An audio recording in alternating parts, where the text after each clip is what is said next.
안녕하십니까. 오늘도 하루 한 장 하나님의 말씀을 묵상하는 시간입니다. 오늘은 사사기 6장을 읽어드리도록 하겠습니다. 사사기 6장. 이스라엘 백성이 또다시 하나님 보시기에 악을 행했다. 그래서 하나님께서는 그들을 7년 동안 미디안의 지배 아래에 두셨다. 미디안이 이스라엘을 압제하니 이스라엘 백성은 미디안 때문에 산속에 은신처로 동굴과 요새를 마련했다. 이스라엘이 곡식을 심어놓으면 미디안과 아말렉 같은 동쪽 사람들이 침략하여 이스라엘의 밭에 진을 치고는 멀리 가사에 이르기까지 작물을 망쳐놓았다. 그들은 이스라엘이 먹고 살 것을 하나도 남겨두지 않았고 양이나 소나 낙이 한 마리도 남겨두지 않았다. 마치 메뚜기 떼가 쳐들어오듯이 그들은 자기네 솥대와 장막을 가지고 들어와 그 땅을 차지해 버렸다. 게다가 그들의 낙타는 수를 헤아릴 수조차 없었다. 그들은 진격해 들어와서 그 땅을 폐허로 만들었다. 미디안 때문에 가난해질 대로 가난해진 이스라엘 백성은 하나님께 도와달라고 부르짖었다. 한 번은 이스라엘 백성이 미디안 때문에 하나님께 부르짖었더니 하나님께서 그들에게 한 예언자를 보내셔서 이런 말씀을 주셨다. 하나님 이스라엘의 하나님의 말씀이다. 내가 너희를 이집트에서 구해내고 종살이에서 해방시켰다. 나는 너희를 이집트의 폭정에서 구하고 또 모든 압제자의 손에서 구해냈다. 내가 그들을 너희 앞에서 쫓아내고 그들의 땅을 너희에게 주었다. 나는 너희에게 나는 하나님 너희 하나님이다. 너희가 살고 있는 땅 아모리 사람의 신들을 조금도 두려워하지 마라 하고 말했다. 그러나 너희는 내 말을 듣지 않았다. 하루는 하나님의 천사가 와서 아비에셀 사람 요아스에게 속한 오브라의 상수리 나무 아래에 앉았다. 요아스의 아들 기드온이 미디안 사람의 눈에 띄지 않도록 포도주 틀에서 밀을 타작하고 있었다. 하나님의 천사가 그에게 나타나서 말했다.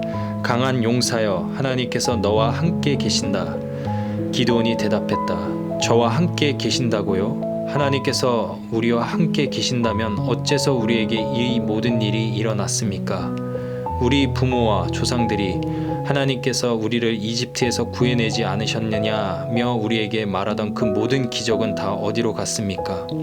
이제 하나님은 우리와 아무 상관이 없는 분이십니다. 우리를 이렇게 미디안의 손에 넘긴 것도 그분이십니다. 그러자 하나님께서 그를 돌아보며 말씀하셨다. 너는 가서 내게 있는 그 힘으로 이스라엘을 미디안에게서 구원하여라. 내가 너를 보내지 않았느냐? 기드온이 그분께 아뢰었다. 주님, 제가 말입니까? 제가 무엇으로 이스라엘을 구원할 수 있겠습니까? 저를 보십시오. 저희 집안은 므낫세 중에서 가장 약하고 저는 형제들 중에서도 가장 보잘것없는 자입니다. 하나님께서 그에게 말씀하셨다. 내가 너와 함께할 것이다. 나를 믿어라. 내가 마치 한 사람을 물리치듯이 미디안을 물리칠 것이다. 기드온이 말했다. 그 말씀이 진심이라면 제 부탁을 들어주십시오. 말씀하신 것을 뒷받침할 표징을 제게 주십시오. 제가 돌아와 예물을 드릴 때까지 떠나지 마십시오. 하나님께서 말씀하셨다. 내가 돌아올 때까지 기다리겠다. 기드온은 가서 염소 새끼 한 마리와 누룩을 넣지 않는 빵을 많이 준비했다. 밀가루를 20리터도 더 썼다. 그는 거룩한 식사로 바구니에 고기를 담고 냄비에 국을 담아 상수리나무 그늘 아래로 다시 갔다. 하나님의 천사가 그에게 말했다. 고기와 누룩을 넣지 않는 빵을 가져다가 저 바위에 놓고 그 위에 국을 부어라. 기드온이 그대로 했다. 하나님의 천사가 들고 있던 지팡이 끝을 내밀어 고기와 빵에 댔다. 그러자 바위에서 불이 나와 고기와 빵을 살라버렸고 그 사이에 하나님의 천사는 온데간데 없이 사라졌다. 그제야 기드온은 그가 하나님의 천사인 것을 알았다. 기드온이 말했다. 어쩌면 좋습니까? 주 하나님, 제가 하나님의 천사를 대면하여 보았습니다. 그러자 하나님께서 그를 안심시키셨다.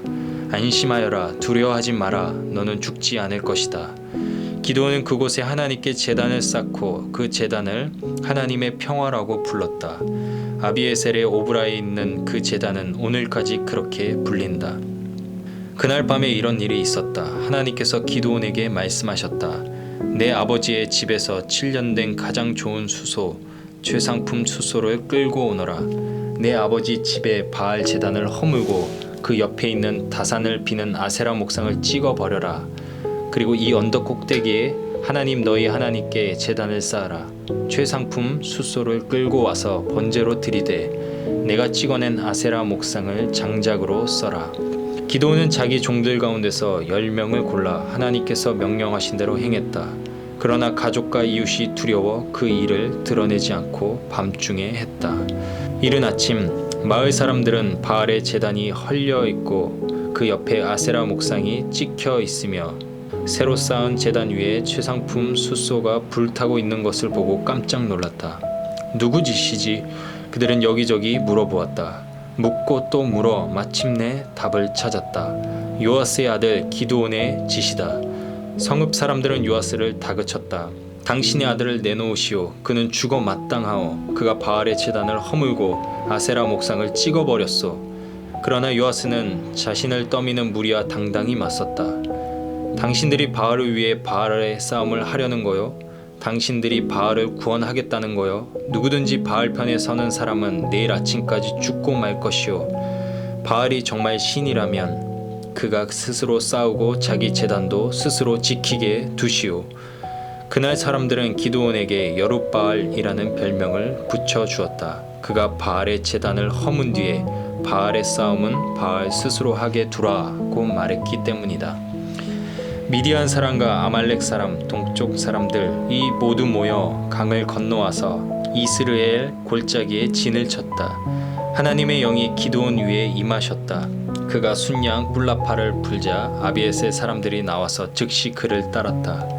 기드온은 므낫세 전역으로 전령들을 급파하여 그들을 전쟁에 소집했고 아셀과 스불론과 납달리에도 전령들을 보내니 그들이 모두 왔다. 기드온이 하나님께 아뢰었다.